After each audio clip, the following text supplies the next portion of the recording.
마태복음 11장 1절에서 6절까지의 말씀을 함께 찾아보도록 하겠습니다. 찾으신 줄 알고 함께 읽도록 하겠습니다. 예수께서 12제자에게 명하기를 마치시고 이에 그들의 여러 동네에서 가르치시며 전도하시려고 거기를 떠나 가시니라.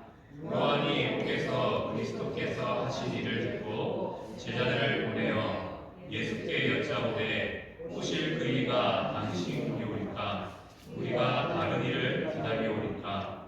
예수께서 대답하여 이르시되 너희가 가서 듣고 보는 것을 요한에게 알리되 맹인이 보며 못 걷는 사람이 걸으며 남의 문제가 깨끗함을 받으며 못 걷는 자가 들으며 죽은 자가 살아나며 가난한 자에게 복음이 전파된다 하라. 누구든지 나로 말미암아 실족하지 아니하는 자는 복이 있도다 하시니라. 아멘. 우리는 살면서 낙심되고 또 어려운 마음이 들 때가 종종 생겨납니다. 오늘 말씀처럼 실속지 아니하는 자가 복이 있다라는 말씀도 우리가 함께 듣게 됩니다. 특별히 오늘 말씀의 중심이 되는 인물에 대해서 한번 생각해 봅시다. 세례 요한 하면 우리는 많은 지식을 가지고 있죠. 어떤 지식을 가지고 있습니까? 예수님께 세례를 베푼 사람으로 알고 있고요. 그리고 예수님이 오실 길을 예비한, 어떻게 보면 구약의 예수님 오기 바로 직전에 마지막 선지자로 우리가 잘 알고 있습니다. 이렇게 살아왔던 세례 요한이 예수님이 세례를 베푼 이후 공생애가 시작되면서 감옥에 갇히게 됩니다. 그리고 여러 해 동안 있었는지 그 시간을 통해서 예수님에 대한 이야기를 자신의 제자들, 세례 요한의 제자들을 통해서 예수님이 이런 일을 하시더라라는 소리를 듣게 됩니다. 오늘 본문은 직접적이진 않지만 예수님과 세례 요한이 대화를 합니다. 세례 요한은 제자들이 되시죠. 그렇게 대화가 이루어진 내용이 오늘 본문에 담겨 있습니다. 자, 오늘 본문을 보면서 세례 요한이 예수님께 질문합니다. 그 질문이 뭡니까? 오실 그이가 당신입니까? 아니면 우리가 다른 사람을 기다려야 됩니까? 라는 질문을 던지게 됩니다. 세례 요한은 예수님이 메시아로 오셨기에 세례를 베풀었고 그 세례에서 놀라운 영광을 누구했습니다. 그리고 자신의 마음 가운데 예수님이 메시아로 오셨구나 라고 생각하면서 그렇게 살아왔습니다. 그런데 지금 자신의 처지를 보니까 의문이 생깁니다. 왜냐하면 예수님의 오실 길을 준비했던 내가 예수님 나라의 한 부분을 담당하면서 귀한 사역을 감당하는 것이 마땅한데 현실은 뭡니까? 옥에 갇혀 있습니다. 그리고 내가 생각하던, 세례 요한이 생각하던 메시아는 이 로마라는 지배로부터 나라를 뒤집어서 이스라엘을 구원하여서 진짜 왕이 되셔서 모든 것들을 바꿔주시는 그런 혁명적인 인물, 메시아로 기대했는데 그렇지 않은 겁니다. 자신의 현실을 봐도 예수님의 이야기를 들어도 메시아가 맞나? 아닌가? 의심이 들기 시작하는 거죠. 왜냐하면 자신의 처지가 그렇게 만들었고요. 또 들리는 소문들이 그렇게 생각하게 만들었다는 겁니다. 그래서 제자들을 통해서 세례 요한이 예수님께 질문합니다. 예수님 메시아 맞으십니까? 아니면 다른 메시아를 우리가 기다려야 됩니까? 라고 질문하게 됩니다. 우리가 이 말씀을 통해서 한번 좀 생각해 볼 것들이 있습니다. 우리의 삶도 좀 비슷하지 않을까라고 생각해 봅니다. 눈앞에 일어나는 일들이 예수님이 메시아가 아님을 보여주는 세례 요한의 삶이었습니다. 마찬가지로 우리의 삶도 그럴 것 같습니다. 1년이라는 시간을 통해 우리가 새로운 장소에서 새로운 마음으로 새로운 사람들과 달려왔습니다. 그렇다면 우리가 1년 뒤에 맺혀진 열매들을 바라보면서 하나님께서 이것도 해놓으셔야 되고 이것도 해주셔야 되고 이런 것도 이루어 주셔야 된다라고 나름대로의 생각들이 있습니다. 안 그렇습니까? 다 있을 것이에요. 그러한 기대와 소망을 갖고 사는 것이 당연한 사람의 마음이기 때문에 이해됩니다. 그런데 우리의 눈에 보여지는 것들은 어떻습니까? 이건 기대와 다른데, 이것도 기대와 다른데, 이것도 기대와 다른데 라는 생각에 들어지는 마음들이 있습니다. 뭘까요? 세례요한도 대단한 선지자로 세워졌지만 그의 마음 가운데 의심이 생겨난 것이죠. 자신의 처지를 보니까, 환경을 보니까 예수님이 메시아여야 되는데 메시아가 아닌 것만 같은 그런 불안한 마음들이 들었다는 겁니다. 우리의 마음도 비슷하다고 생각했습니다. 우리가 생각하고 기대하는 것들이 우리 삶에 아름답게 펼쳐지면 당장 고백할 수 있죠. 하나님은 살아계십니다. 하나님은 우리와 함께 하십니다. 라고 당장 고백할 수 있습니다. 그런데 내 생각은 좀 달라요. 이거는 아닌 것 같은데 라는 생각이 듭니다. 그럼 어떤 마음일까요? 세례요한처럼 불안한 마음들, 염려되는 마음들, 왠지 의심되는 마음들이 생겨날 수 있다는 겁니다. 이러한 우리에게 오늘 세례요한의 질문은 우리의 신앙을 돌아보게 합니다. 무엇입니까? 내 생각과 내 마음과 다르다고 해서 하나님이 안 계신 것이 아니라는 것이죠. 하나님은 내 생각을 초월해서, 내가 아는 지식을 초월해서 일하시고 역사하시는 분이라는 겁니다. 그렇기 때문에 우리가 현실을 바라보면서 늘 고민해야 되는 이겁니다. 하나님께서 어떻게 우리의 삶에 일하시려고 이렇게 하실까?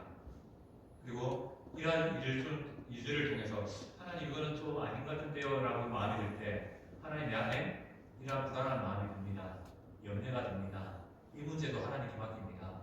하나님의 뜻이 가장 선하게 우리의 삶을 통해서 이루어지게 해주십시오 라는 그러한 지혜가, 그러한 믿음이 우리에게 필요하다는 것이죠. 되지 않는 것에는 분명히 하나님의 뜻이 있습니다.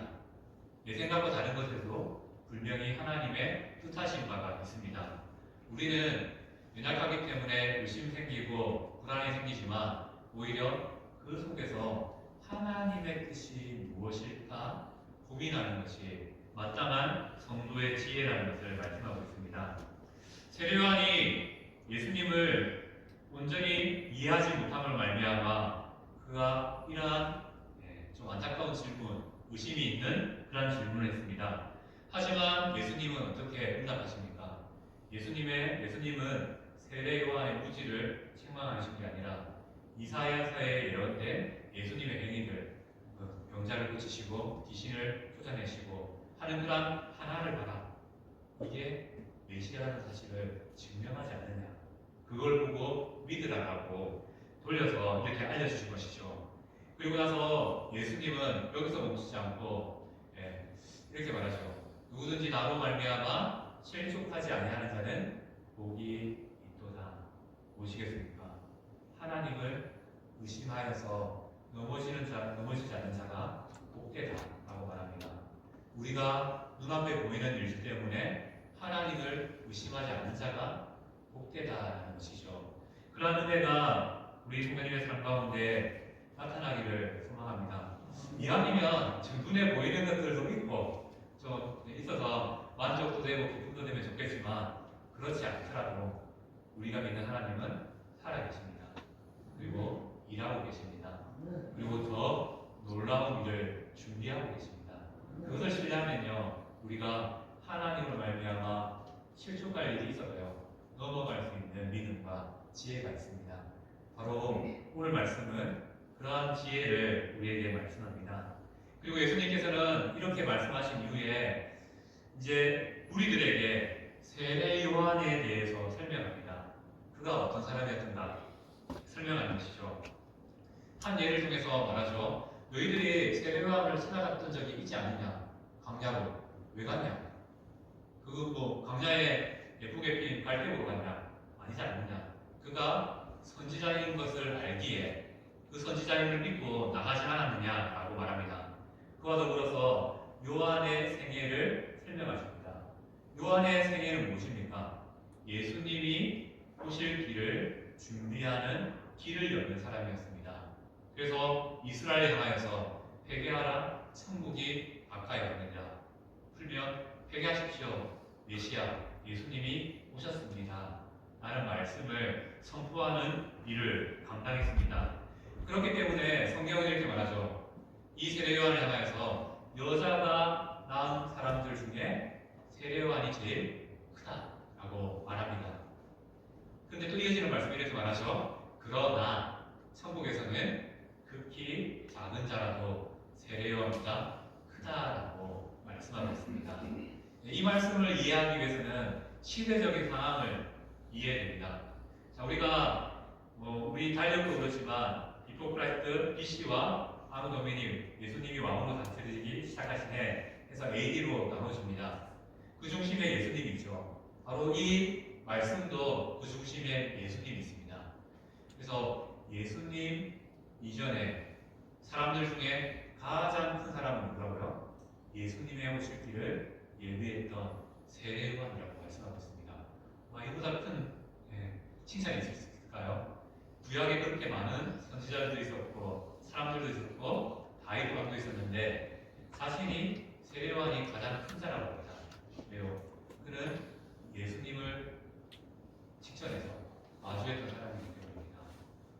많은 선지자들은 메시아를 눈앞에 보지 못했죠. 앞으로 오실 것이다 라고 예언했지만 세례요한은 오신 예수님을 만났고 그에게도 세례도 베푸는 놀라운 일을 했습니다. 그렇기 때문에 사람이 낳은 여자가 낳은 사람들 중에 가장 큰 이가 세례요한이다라고 합니다. 그리고 시대가 바뀌죠. 예수님이 오셨고 예수님이 이제 구원의 사역을 시작하셨습니다. 그래서 이후에 천국에서는 극히 작은 자라도 그보다 크다는 것은 무엇을 의미합니까?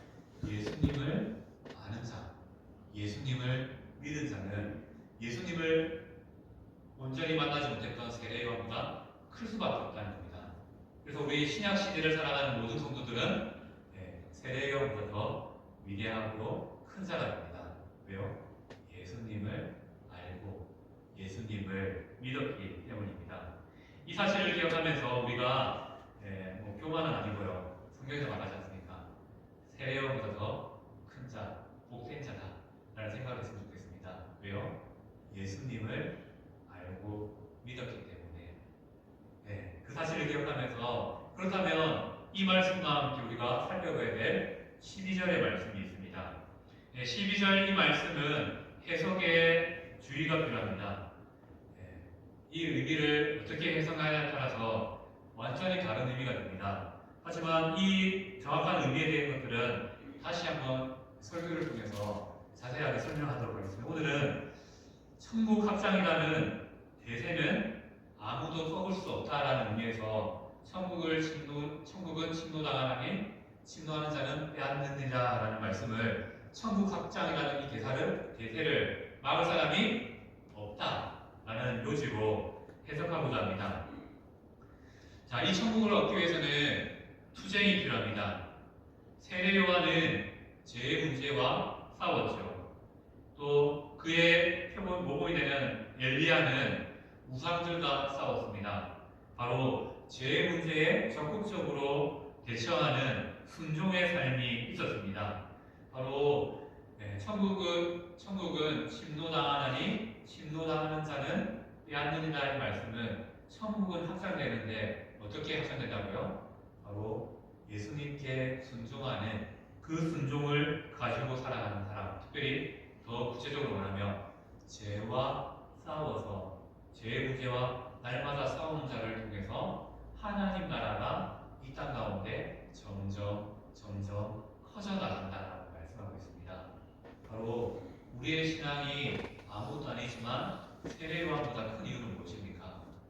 내가 오늘 말씀을 듣고 작은 것 하나에 순종하면요, 그것이 바로 천국이 확장되는, 천국이 넓게 펼쳐지는 그러한 일이 되기 때문입니다. 그래서 우리는 사명이 있습니다. 어떤 사명입니까? 이 땅 가운데 하나님 나라를 조금 더 넓혀가는 사명. 어떻게 해요? 우리의 작은 순종을 통해서 그렇게 할 수 있다는 것이죠. 그 말과 함께 15절 말씀은 이렇게 말하죠. 기 있는 자는 들을지어다 라고 말씀합니다. 우리가 순종하기 위해서는 들음이 필요하다는 것이고요. 그 들음은 말씀의 들음이죠. 이 들음은 어떻게 일어납니까?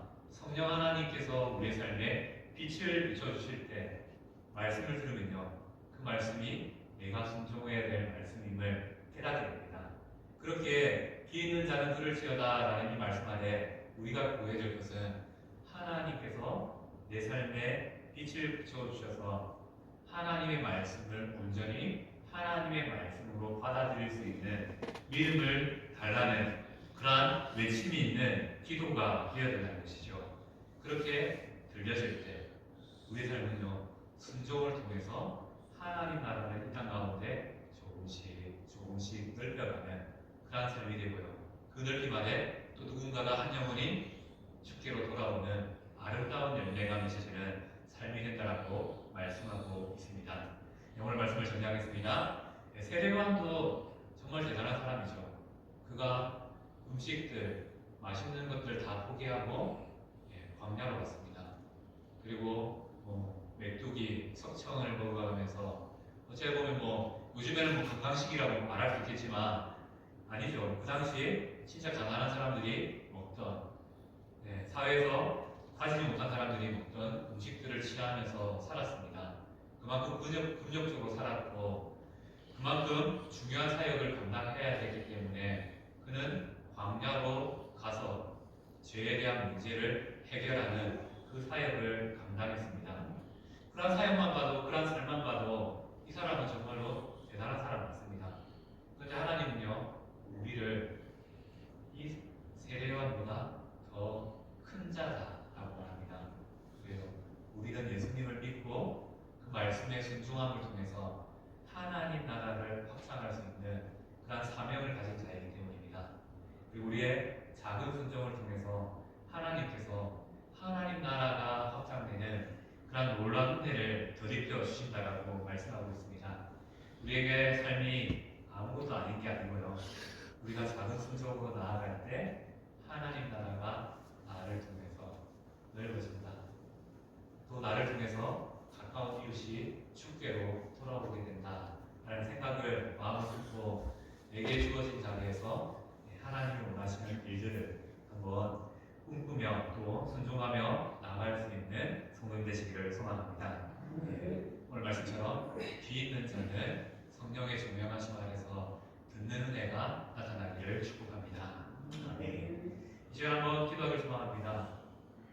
오늘 말씀을 통해서 우리가 이렇게 마무리를 지었으면 좋겠습니다. 특별히 오늘은 주일, 올해의 마지막 예배가 됩니다. 이 예배를 통해서 우리가 꿈꿔야 되고 우리가 소망해야 될 것이 무엇입니까? 다시 한 번 더 나의 계획을 세우고 나의 꿈을 세우고 나의 목표를 세우는 것 참 중요합니다. 참 중요합니다. 하지만 그것보다 중요한 것은 무엇일까라고 생각했을 때 오늘 말씀은 우리에게 지혜를 줍니다. 뭘까요? 다시 하나님의 말씀에 귀 기울일 수 있는 길을 열어주십시오. 마음을 열어주십시오. 그 귀의 기울임을 통해서 이제 더 하나님의 뜻대로 살아갈 수 있는 은혜를 달라고 기도해야 된다고 생각합니다. 우리 정말 많은 것들을 구할 수 있고 또 감사할 수 있겠지만 무엇보다도 하나님께서 원하시는 것은 이거라 생각해집니다. 뭡니까? 나의 귀를 열어서 하나님의 말씀을, 음성을 들려주세요.